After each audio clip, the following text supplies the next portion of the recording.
I think a small change is really asking yourself as a leader, what's truly urgent? What's truly something that requires immediate responses and immediate drop everything you're doing and go do this? Or are we just addicted to that way of working and that's how we work? I'm Amy Jo Martin. Welcome to the Why Not Now show.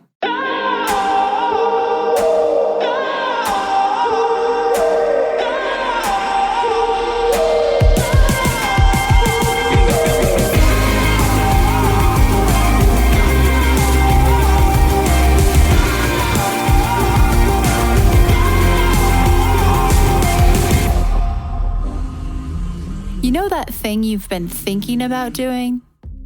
Yeah, that one. Why not now?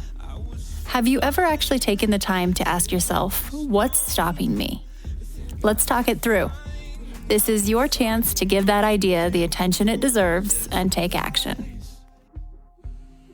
Each episode, I have a chat with a fascinating person, from entrepreneurs to athletes, celebrities, my parents, rocket scientists, and all walks of life. We talk through a critical time when they've asked themselves, why not now? We dissect that day or even that moment, step by step. Just let go.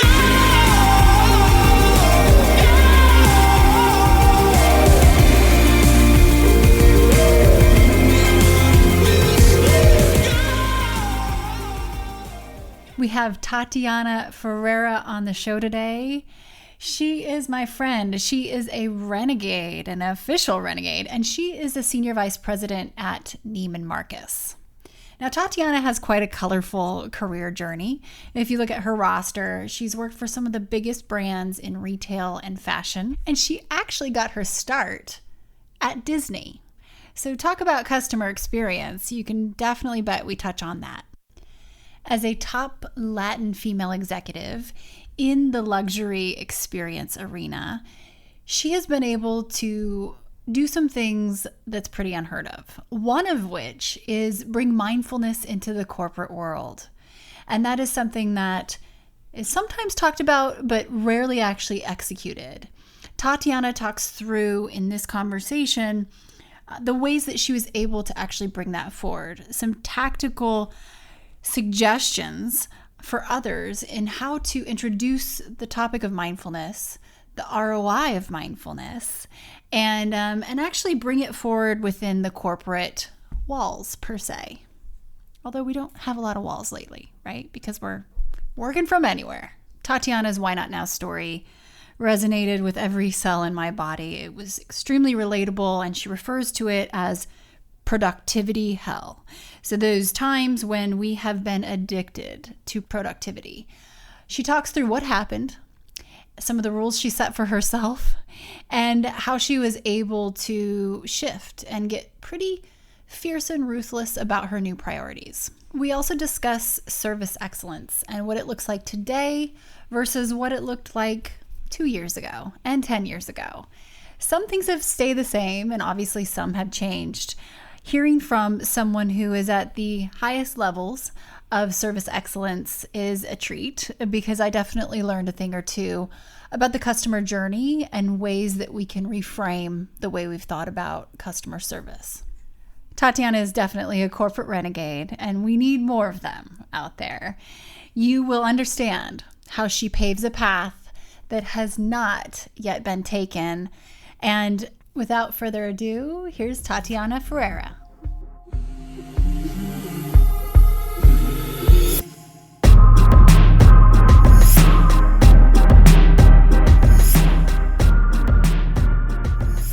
Tati, welcome to the Why Not Now show. Thank you so much for joining us today. This is a treat to have you. And in the spirit of Why Not Now, can you tell me about a time when you had a big decision to make and you had to ask yourself, why not now? First, Amy Jo, thank you so much for having me. So happy to be here and to chat with you. It's always a treat and joy. It brings me a lot of joy. So, and on that note, my Why Not Now mindfulness today, and everyone who knows me knows that this is one of my favorite topics. Mindfulness to enhance productivity is one of my favorite topics. And I was, a few years ago, about 5 years ago. I was in productivity hell, working nonstop, feeling like it was never enough. I really call it the black hole of productivity, that you keep going and going and going, and you never really catch up. At one point, I had created this rule for myself where I would make myself leave the office before midnight, so I would not be there when it became the next day. That's how. That just right there. Can you say that again? Because every cell in my body just shook because I'm almost in tears. I know exactly what you're talking about. So can you say that again, and just any details that you remember of those moments? Like, paint us a picture. Well, the picture was these very long nights where I felt that I couldn't even start to make a dent in the work until everyone had left, or the email sort of had, calmed down and stopped in the call. So I actually start doing the work at 8 p.m. And I noticed this pattern, and I would have dinner in the office every night. And I noticed this pattern where I was staying there past midnight. And there was a psychological piece about going home and coming back within the same day, because I go home for a few hours and you come back into the same day, and you didn't rest. Your mind most certainly did not rest. This feeling of waking up more tired than when you went to bed. So that was really and that's where I put this, like, it's a bit of a feeble rule, but it helped me control my own psychological approach to this, to say, yeah, I'm going to leave before midnight so I can feel like I finished today's work today. Wow, that paints such a good picture for us to know exactly where you were. I know there are a lot of heads nodding right now in similar ways, whether it's that or other, mechanisms that happened. So then what did you do? So when an opportunity, it was a corporate sponsor opportunity, appeared to join a 8-week intensive mindfulness per performance workshop, several hours a week dedicated to this. Sounded like a great idea, something I had been wanting to explore, but how was I going to find time to do this? I was already maxed out. As I mentioned, I was maxed out everywhere. I was maxed out professionally. I was maxed out personally. But this was the time when it was available. So I asked, why not now? And I jumped. And fast forward to past those 8 weeks, which was not going to lie, it was challenging to fit in the time and to really make it uninterrupted time. It wasn't something that happened easily. But bringing mindfulness into my routine and reshaping my relationship with work and life in general was a much bigger change than I had imagined. These concepts of presence, beginner's mind, acceptance, balance, joy were incredibly meaningful to me. And I say the real game changer was the letting go concept. Okay, so I have so many questions, and I know, this time is going to just go so fast, because knowing that mindfulness for you as an executive in an industry that, probably isn't known for being on that side of the spectrum of I'd just say physical and mental health, like it can be pretty fast paced, the world that you have operated in all your career. You're a player, you're at the highest capacity and performance, and you've had this ability to embrace and actually apply mindfulness that's not in the typical, hey, let's go journal and do yoga and drink kombucha and surrender, which there's zero things wrong with that, but it's not for everyone, and it's not possible necessarily for everyone's lifestyle. So I want to dive into that a little bit more, because you mentioned you were also able to bring this into your team. And I have so many other questions as to how you got to that very moment. So let's start there. Did you have a bias or a connotation about mindfulness prior that you had to get over? Absolutely. I thought that this was this was something for someone who, lived in a tree and meditated and, made crafts for a living and talked to people about mindfulness and feeling. And again, nothing wrong with that. Amazing that the people have that opportunity, but that wasn't my life. That wasn't what I couldn't with a straight face speak to anyone in my team or anywhere else about that being something that could be applied. So it always felt to me very much like my preconceived notion of mindfulness and bringing it into your life are very much like a sort of a new age mumbo jumbo of, when the opportunity is right, the situation is perfect and you have everything and you have the time and you have the ability to walk away and I didn't have any of that. And most certainly my team didn't have any of that. We were working in a very different capacity. So this twist to the story, which is to really bring mindfulness in a performance setting and to talk about mindfulness as a way to be yourself better, show up better to others and to yourself. It was really the game changer.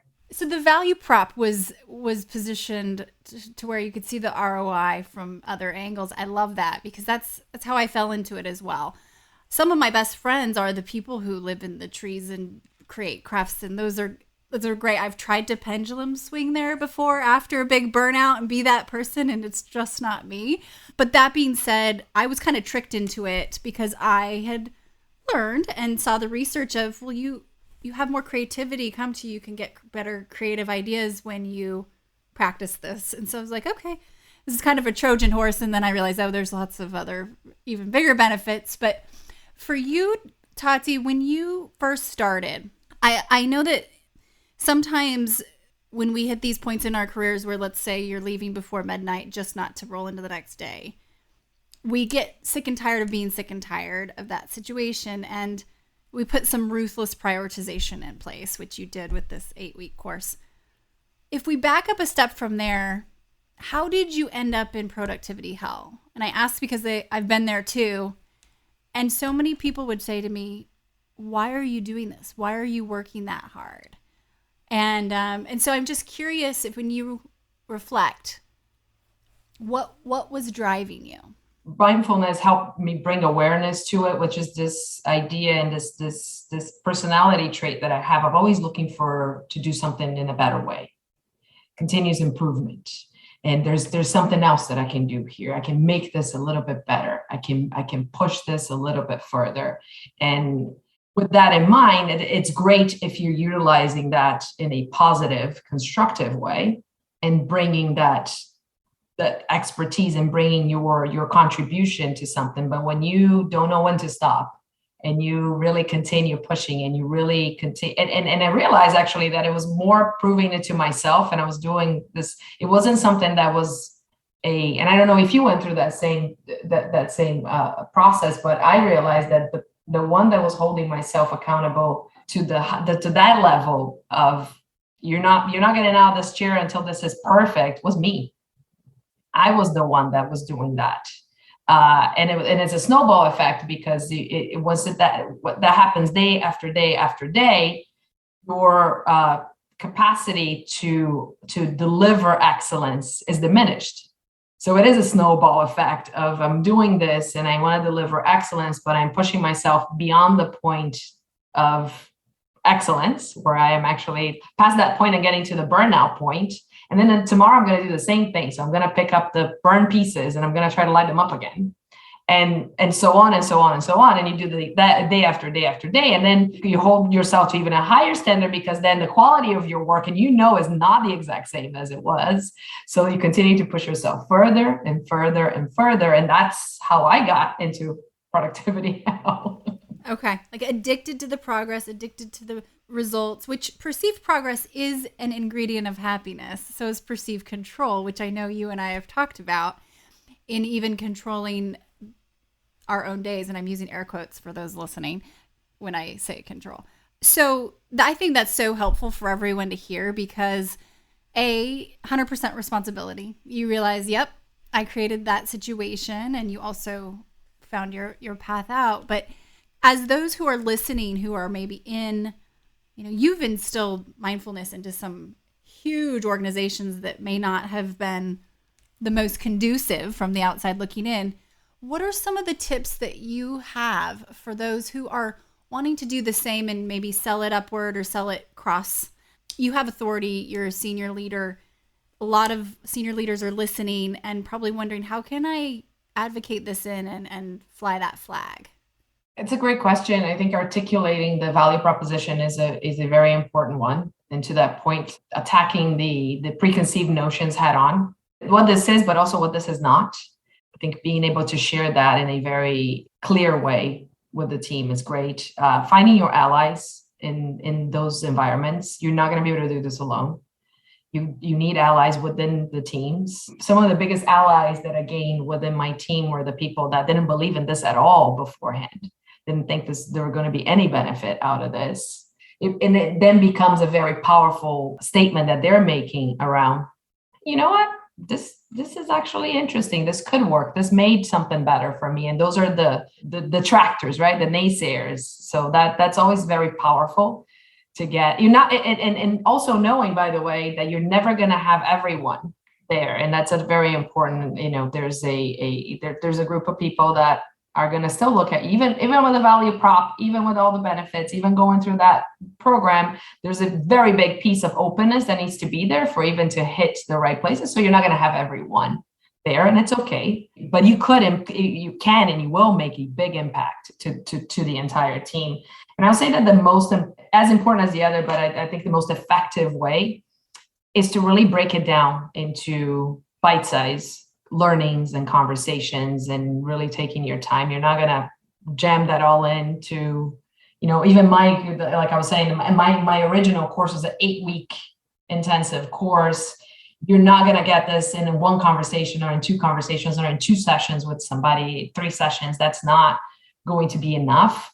And making it one of the things that really hit home with me when I was going through it is that there's some very clear action plans and tactical actions you could take in order for that to materialize in your life, to happen, right? So the idea that you have some very tangible results from doing certain things, and here's how you can observe it, and here are some of the actions you can take to get there. So that makes it very easy to see the progress and to see, because if you're just talking about, hey, how you feeling today? We all gone through those, like, oh, what's the scale? They have the little happy faces. You need to put your X in the happy face and where you are and all of that. But that is so subjective. It is really hard to turn that into say, okay, what's the real action and how that has helped me, my productivity. But when you're talking, for example, about the very real effects of multitasking or attempting to multitask, and how that, and giving some really tangible examples and tangible situations in which you're showing that there are better opportunities than to be productive. There are better ways than trying to do everything at once, for example. I love how you just framed it up at the beginning too, of using mindfulness to enhance productivity, that ROI and value prop. The more you say that internally, the more people will relate it and associate it to productivity. But just to recap what you said, so really confronting those preconceived notions head on, finding the ROI and the value prop that you can socialize internally, find your allies, but knowing not everybody is going to be on board, and that's okay. And that bite-sized kind of learning and combos of how you can, call it snackable pieces of execution. We've had Andy Puddicombe on the show a couple years ago. And I've worked with Headspace and been to their headquarters and seen how they execute mindfulness inside their own walls, which is really interesting. Do you have an example or two of how you ended up seeing this consistently show up in execution? You mentioned the multitasking was one, or just something tiny that someone could start with. Something tiny because, by the way, I'm a huge fan of Andy and Headspace and what they've done. Amazing. So shout out to Andy and the entire team at Headspace, because I think that their work and the evolution of their work, it's been remarkable to see in the last few years. So shout out to them. Small ways you can see this is by how you are. I'll give you an example of something I've done for my teams, and I try to do for my teams is having the awareness that as their leader, I have a lot of control over their anxiety. That's a huge statement. That's so true. Wow. Yes. And so small things such as trying to this whole, I used to email my team any hours of the day and night and over the weekends and say, it's, they'll get to it when they can get to it. And I'm not expecting a response right away. And the truth is that if your boss is emailing you, you're going to want to respond, or you're going to be thinking about it at the very least. right? So it was, and obviously, and I'm not saying here that there's not opportunity. There's not moments where that has to happen, and there are urgent things we all have to do, and they're all, but I think a small change is really asking yourself as a leader, what's truly urgent? What's truly something that requires immediate responses and immediate drop everything you're doing and go do this? Or are we just addicted to that way of working and that's how we work?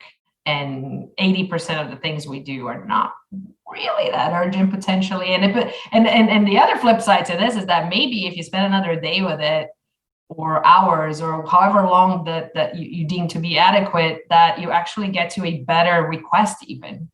And it's more productive at the end of the day, right? So I would say that's an example of one small change. Thank you. And that's actually an amazing segue to where I'd love to take the conversation next. But before we do, I want to repeat what you just said, because we're all leaders in some fashion, right? Whether you're an individual contributor who's leading your family, your team, your coworkers, your clients, or you're a people leader, or you are leading your kids, your dogs, whatever. So you said, as a leader, I have a lot of control over their anxiety. And I don't think I'll ever forget that, because I'm constantly trying to even check myself as we're in a fast growing company and the heat is on. But you're exactly right. So again, 100% responsibility on everybody's role. So let's shift. You have had a pretty big, clear transformation. I mean, it appears to me that there's been, an incredible season of expansion for you. Some of that has been geographic. And I think what's fascinating is here we're surrounded by the topic of the future of work from home, hybrid, blah, blah, blah, blah, blah, buzzword. You've lived it, and you're also in a huge company and have been in the biggest fashion companies in the world. You've moved from New York, right? And now you are no longer kind of at HQ. Let's talk through a little bit of your experience, but also what you see as the future of work with your team, with the business world, and with yourself. That's a really hot topic right now, big question. And I think we're all trying to figure out the final answer to this, or rather the next step to that answer. I'll start by saying that I'm very fortunate. Yes, and I have moved. I have relocated from New York. All of the headquarters that I was part of relocated. I'm currently in Miami, Florida, and I'm remote. I'm fortunate to be with a company that has been providing that flexibility and encouraging that for the last 2 years. That really believes that when employees are given that flexibility to work outside of the office, not just in the office, rather they're going to be more engaged, productivity, focus, flexibility, satisfaction, belonging, all of those measures of engagement go up. And there's some pretty big studies to back that up. So I'll start by saying that that's obviously my environment is allowing for that to happen. But I would say that one of the things that I find to be fascinating about the work from home is this ability to tie in with the mindfulness piece and in presence and being able to really tackle different activities. You control your interruptions, I feel, much more. I believe that that's something that's incredibly powerful about the working from home, because it's different than someone walking into your office. You have a phone that rings or you have an email that comes in and you make a choice. So you have more control over those choices, which to your point earlier is one of the things. Control and choosing is one of the things that makes us all happier as humans. So I think that there's this big part of that. There's also something that we're all figuring out now, what's the right amount, because we all also crave that human contact and being with people. And there are several instances where it is richer to be with people in the same room. I have strategy sessions with my team systematically that are happening, every few weeks or so, where it's very powerful. Instead of us all being somewhere remote on the phone, that we meet somewhere and we're together and we are talking face to face for a full 2 days, 3 days, and we are spending that time. And so I think that the future will be to understand what that balance is, but to also keep some flexibility and not to, because I don't believe there's going to be, or there are hard and fast rules that will apply to everybody. And it's always thinking about, like, is it 70% predetermined and descriptive, and how, or prescriptive rather, on how everyone should be operating, and then some of it is left up to the teams to see what works best for them, with the right support to help the teams get there and understand what's best for them. But I think it's going to be a combo of, because there are undeniable benefits to both, but it is absolutely very complex to get to a formula. And I believe each team is going to have a slightly different formula of what's worked best for them.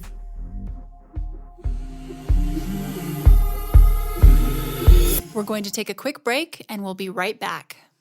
Hi, everyone. If you are digging this podcast, please do us a favor and subscribe, rate, and review on iTunes. It just takes a moment and it means a ton to us. Reflecting back, when you say I'm in more control of my time because I'm in charge of my interruptions, I think that's something that we haven't, there's been so much discussion around, the future of work, but that's a really solid point, that I know that ability to focus, and when we change gears, we've seen the research, we lose so much efficiency when we're shifting and we can actually focus, back to your mindfulness point, but also as a leader and looking at the business impacts of talent options and really democratizing, opening up options geographically where you might be able to recruit, and barriers that we used to have is like a whole new component. And then we have the dynamic of cost and double dipping with, obviously, cost to support team members in two different places potentially. What I think about is, it's not right or wrong, of course. It just is. And we have to figure out how to navigate probably the next 10 years of the difference that's going to happen of work. And something that our fellow renegade Liz Matthews said, the SPV or SVP, I'm thinking special purpose vehicles right now, the senior vice president of Dell Global Brand, is she always says work is not a destination, it's an outcome.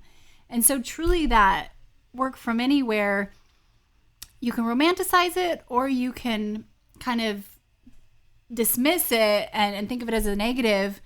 But in the same 48 hours, I know I was working from Cabo on a beach one moment, and the next moment I was escaping to my car because I could not find a quiet space in my house and trying to work on something in my car, right? So you can romanticize as you want, or you can, but it is all of what we make of it. I think it's that stress of finding our own groove and that uncomfort, but also opportunity to reinvent, like, amazing, right? What you just mentioned is also something that I have been benefiting from because of the approach at Neiman Marcus Group of looking at this from this perspective of being virtually committed, and is the pool of talent and the incredible professionals that we now have access to, because we said, okay, we're not going to put ourselves in this box of we can only hire somebody if they live in X or Y place, or they have to move, or they have to move their family, or that. So that alone, and this ability to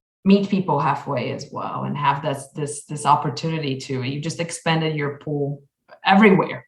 I'm sure you were much happier, even having to find the time to find a quiet moment in your car, but you're much happier knowing that you could have done, so you did some of the work in Cabo and you could have been somewhere else. So a little bit over a year ago, I had a situation, a personal situation I needed to attend to, and I needed to be with my family for an extended period of time. And the incredible thing about having this flexibility is that I was able to be with my family, and I was able to attend to the situation without having any worries, without thinking twice about it.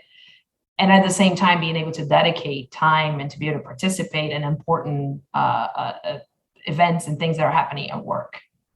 So this was absolutely invaluable. Yes. Work-life integration versus separation, right, is where we are. I always think of Tony Hsieh when he used to say that. I think what's unique about where you sit, Tati, is that I've been an entrepreneur for 13 years, so this isn't new to me per se, but this is a road less traveled for a lot of people. And for a company to enable and empower for you to be able to work from Brazil as a people leader who has a big role, a lot of expectations, that just shows signals that there is that culture shift is continuing to happen. It's either embraced and encouraged or it's just dealt with, right? And so it sounds like you're on that progressive side. So kudos to you.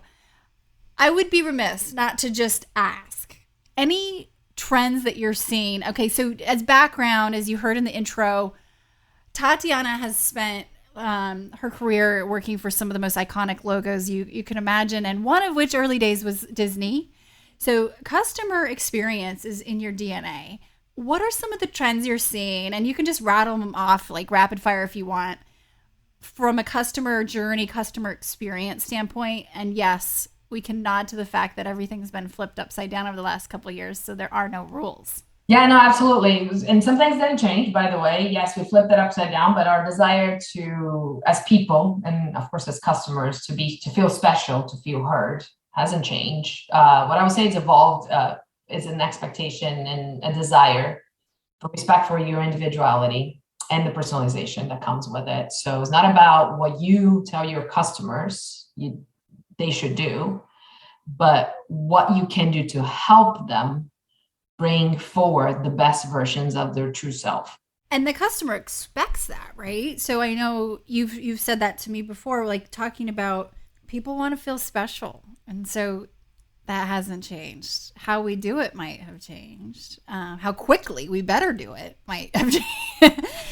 There's definitely an expectation that you meet them where they are today. Much less tolerance for your inefficiencies, whether they're operational, their systems issue, internal mistakes. They expect your business model to be integrated because their life is integrated. Yes. Okay. I want to switch gears just a moment too. So, and I encourage everyone to follow Tatiana, even on LinkedIn, everywhere, because her business and experience and skills and what she's seen, learned, and done is incredible. I want to shift a little bit more personal for a second. What is one lesson you find yourself learning over and over? That there's always an alternative way, that there's always another way to do something. I know that, and I find myself learning that again and again, that you can pivot the path, no matter how far you are into the path, that you can always pivot, and that trailblazing or doing something that's different will always include some scratches and some scars. It's never easy, and it doesn't get easier. It's got that there's an element to it that doesn't go away, which is that you're going to get some scratches. I hear that renegade spirit, that innovator in you surfacing when you say that, because you are. When you hear the word renegade, who do you think of? Well, obviously you. And that was not a loaded question, everyone. It might have sounded like a softball. This was not. But thank you. And granted, it is incredible to have you in the renegade community and be a part of. But given you have this marketing wizardry as well, who does individuals come to mind for you? There's so many, a lot recent. I would say Ketanji Brown Jackson, someone who's inspired me tremendously right now, and what she's done, and where she in something that, just became the first African-American woman to join the Supreme Court, and that, and reading and learning more about her as someone that has inspired me tremendously. That's a renegade. That's someone that has gone against all odds. That's a great one. When I look at, even if I'm thinking about personalities and often folks that have not been dealt the best hand when they first started, and there's so many of those examples that really were people that had either limitations from their background or limitations from their cultural background and from those different pieces. So I think a lot of the Latinos, the Latinx, Latinos and Latinas that have made it, and that have become part of the conversation, and that, not to stay with the Supreme Court theme, but Sonia Sotomayor was someone that I've always admired as well. Absolutely. A lot of the different designers, from Oscar de la Renta to Gabriela Hearst to folks that have really created an opportunity that honoring their heritage and yet pushing the boundaries of and making sure that they got a seat at the table. I'm so glad that you said that, because I think about something you've said to me before, and as context, given that you are an ultimate voice of authority, especially in your industry and within marketing and that vertical of fashion and retail customer experience.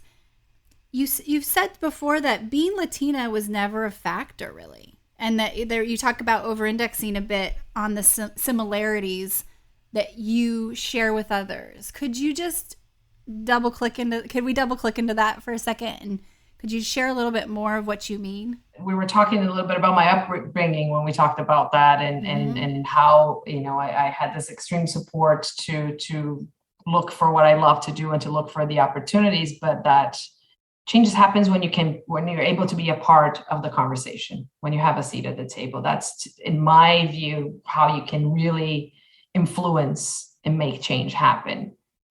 And how do you get to have that seat at the table? If you're just standing out there with a sign talking about how different I am from you and what are all the things you're doing wrong and are all the things that, I don't think that really gets you to the right conversation. And I think that there is a way for you to come in and show the other side and show all the things we have in common. And, oh, by the way, here's a handful of things that I can make you better at, and you can make me better at, and this handful of other things that are not really part of my portfolio of what I do and how I contribute. So that being able to show that we are stronger as we are more diverse, as we work together, as more perspectives are brought into the table, I think it's always been my approach. And it's not about not being extremely proud of it, and everyone is aware of it, and it's something that I bring. I try to bring all of the best parts of it into the conversation, but it's also this basic human condition of we're all the same, but we can add different things to the conversation.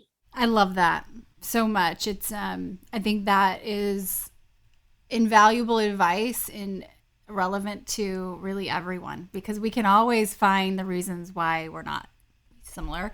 But more so specifically, you look at women who are getting more seats at the table and the diversity among those women, not only table, but cap table, as we like, at Renegade especially, more equity, more control over where capital flows.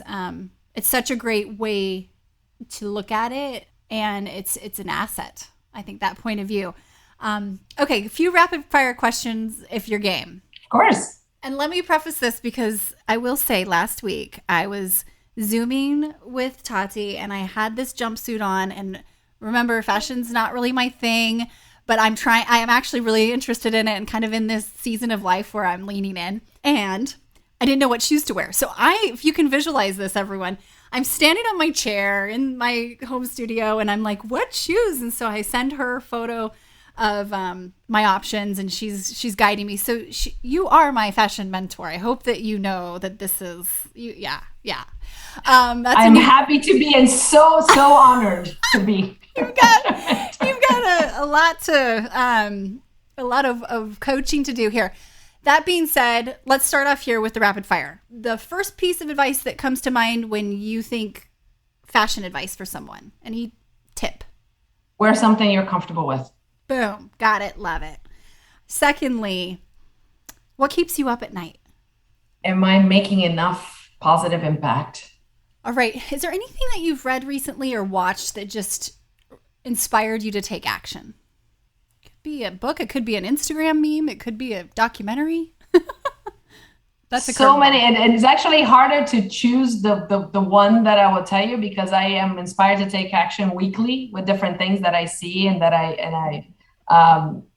I've been inspired by a lot of the different. I was inspired to take action in support of the Ukraine crisis and the work that Chef Jose Andres is doing with World Central Kitchen. There. Oh my gosh! Talk about renegade.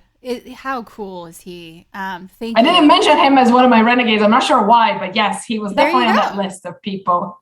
He is a human that is just absolutely unmatched. By the way, later today, I do have a recording with someone in Poland who is a friend of Reagan Walsh's, who's also on Team Renegade, who has been taking in some refugees, and we get to talk through and talk to them.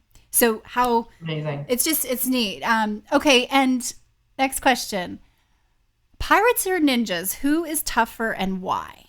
Ooh, pirates and ninjas. I'm gonna have to go in ninjas. Do you want to Because back that up? ninjas have this incredible training of body, mind, and soul. And they are very prepared for what they're going to face, whether they ever face it or not. And they have enough skills to be able to pivot because they are so prepared, because they have so much that they have learned. There's so much in their utility belt. Love it. 3 quick last questions. Favorite book of all time? Tough one, huh? So one thing you probably identify from this conversation is that I have a really hard time picking one thing, and I love so many. You can rattle off 3 if you want. And so I will tell you that I'll go with recent, okay, which is the book that actually ties a lot of this together with what I was talking about with mindfulness, which is 1 Second Ahead. Oh yes, okay, love it. So that was a great life-changing book for me. So I will pick that one, but I will say that there's a list of other 15, 20 books that could make it here. I have a really hard time picking one favorite thing. I understand completely. It's like almost genre. So someone says, what's your favorite song? You just look at them like, what? You can't do that. That's not fair. You can't compartmentalize and box me in like that. And back to mindfulness, there's one thing I would be sad if I didn't say. For those of you who are just like, where would I even start? Reminding yourself, start as small as possible, like maybe an app worth 1 minute, And I now have been trained in transcendental meditation, which it took me years to even get to the point to where I wanted to do that. But I don't even always use it. It's just start anywhere if you've been curious and you're flirting with the idea. Okay, last 2 questions. Number 1, how do you invest in yourself? I expand my connections and relationships beyond the obvious. So beyond the people that are right next to me, I challenge myself to get to hear other points of view and get to know people outside of what my comfort zone, air quotes, here would be. So really different perspectives, different experiences. And I always find that to be incredibly rich and a great development for me. And really challenging myself to learn in areas that feel uncomfortable to me, that I don't necessarily feel like I can be great at. And the point is not to try to be great at it, but is the challenge in the expansion. Because even if I'm not going to become great at it, it's still a tremendous opportunity to learn more and become more well-rounded. That's why I love that mosaic mentality of exchanging, value with like-minded, like-hearted individuals, but not necessarily the same. And outside of that normal kind of layer. Okay, final question, Tati. Let's take you back to, it's 11:30 p.m. You're working in the office in New York, and you're looking at the clock, and you're thinking, I need to get out of here so it's not tomorrow. And little did you know what was about to happen with this 8-week course. If you could go back to yourself in that moment, and I just picture you, and I see it's a scene out of a movie for me, what would you say to yourself? It's not that serious. You can make this different. There's no time limit to make a change. There's nothing you cannot change. There's not a moment in your life where you can't stop and take a different route and take a different direction and change everything. So that it is entirely, or mostly, with some few exceptions, not entirely, but mostly up to you. And having that clarity that I can do over, I can start again, and I can start in a different way. So good. I've got tears in my eyes over here. It's so true, and that is fact, right? You've lived it. It's pure fact. Thank you so much for your time and wisdom, energy. Corporate renegade, just making waves. We need so many in that type of seat, and you're doing it. So I appreciate the important work you're doing. Thank you so much for having me. This flew by. It went by so quickly, and I'm super excited to continue the conversation. Wonderful. And where would you like people to follow you, just so they can stay in touch? LinkedIn is a great tool. It's a great place, as you have mentioned before. So I'll be happy to have conversations there and chat and be, as I just mentioned that one of the ways I invest in myself is expanding those connections and the relationships. So I welcome that outreach. Thank you, Tati. Have a wonderful rest of your day. Thank you. You too. Have a great day, Joe.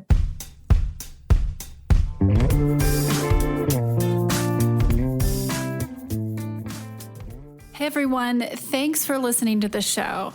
Hit me up on social media to let me know what you think. I'm at Amy Jo Martin on Twitter, Facebook, Instagram, and LinkedIn.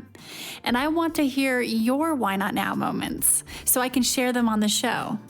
Just send me a note to whynotnow@amyjomartin.com. For show notes and other offers, you can visit amyjomartin.com/whynotnow.